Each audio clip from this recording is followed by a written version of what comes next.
Hello? Mr. McRoy, is it? I'll call you Richard, if that's okay with you. I'd like to welcome you to Wario's fast food factory, Richard. Oh, I'm James, by the way. Nothing special about me that you need to know, really. I like to code video games as a hobby. Although I'm unsure if I'm really good at coding video games, at least I love doing it, you know? And I've always wanted to be part of something big. Something that affects people, you know? I hope I can put my video game coding to good use one day. But I was fortunate to be one of the minds behind the reopening of this factory here. That's something I'm very happy about. But anyway, enough about me. Welcome to Wario's Fast Food Factory, a place with a dark past and a bright future, as we like to say. It's back in business, much thanks to your father, in fact, who invested so much and really kickstarted this entire reopening. The original owner, Wario, hence the name Wario, of course, he died 7 years ago, you see, back in 2007. Tragic stuff. This factory closed off then following that tragic event, as you may know, but now it's back in business. It grew popular due to a unique secret recipe for fast food that Wario used, so you bet we're using the very same one. Now, you've been hired as a night guard in the factory. The job is quite simple. Be glad you're not here during the day shift, I tell you, where all the machines have to be operated and all that stuff. All you really have to do is to keep an eye on things. It sounds vague, I know, but it's not that much more to it, really. You're currently sitting in the main office of the factory, and seeing as the place hasn't been used for many years, we cannot know for sure just how functional the old machinery is yet. Has everything remained intact? It's hard to say. That's why you need to remain in your office and watch over the factory, using some brand new security cameras we've installed. Straight from Secure Incorporated. Just open up the pad you've been given and have a look around. Just make sure everything looks okay, pretty much. You only have so much power at your disposal at night, however.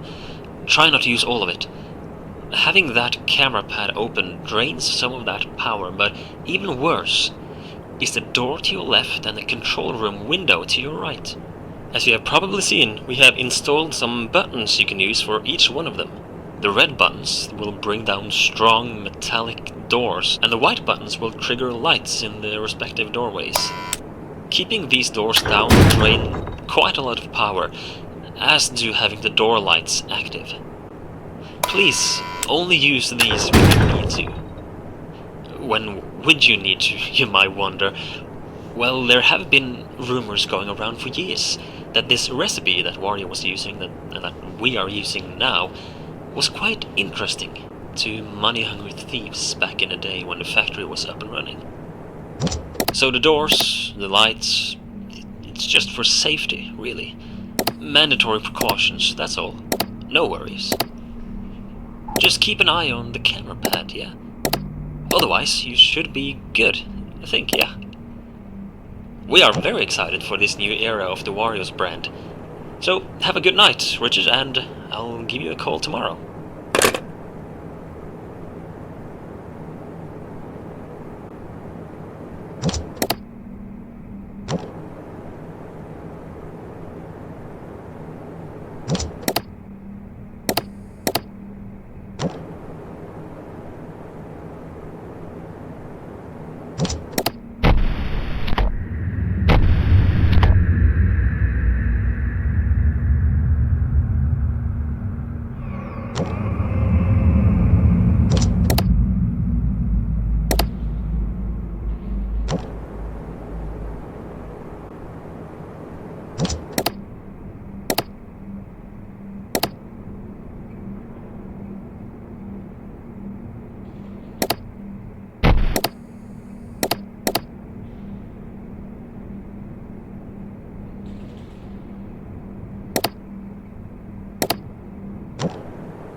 Hi there!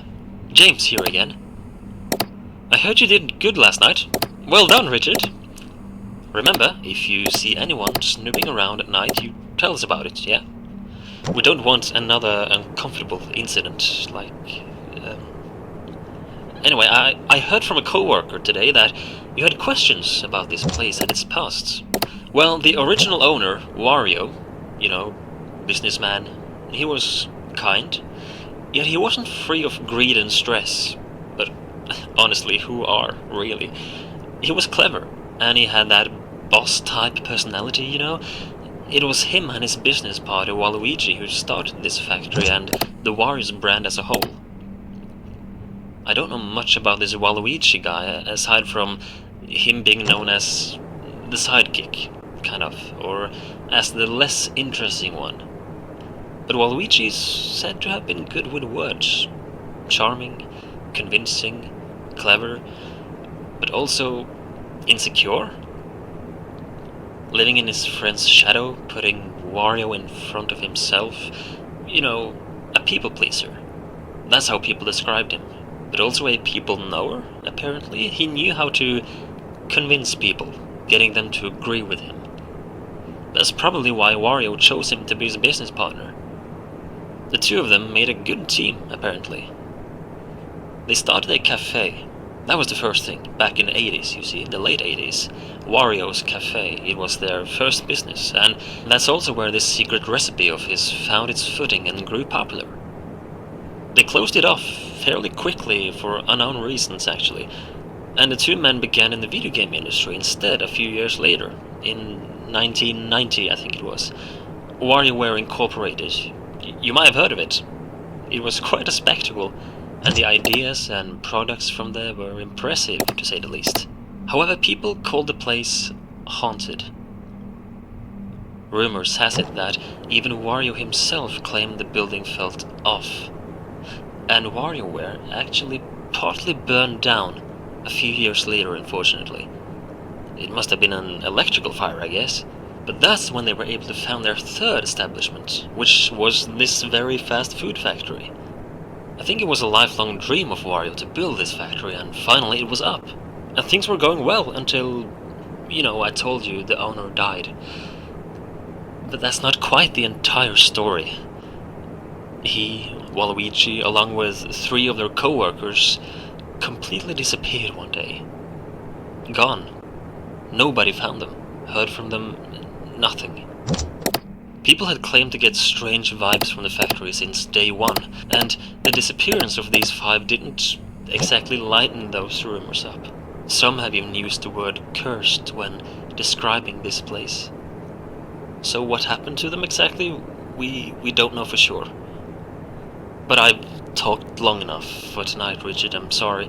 I just thought I would let you in more on the details of the past of your workplace, I'll let you get back to work, and I'll talk to you tomorrow night, yeah?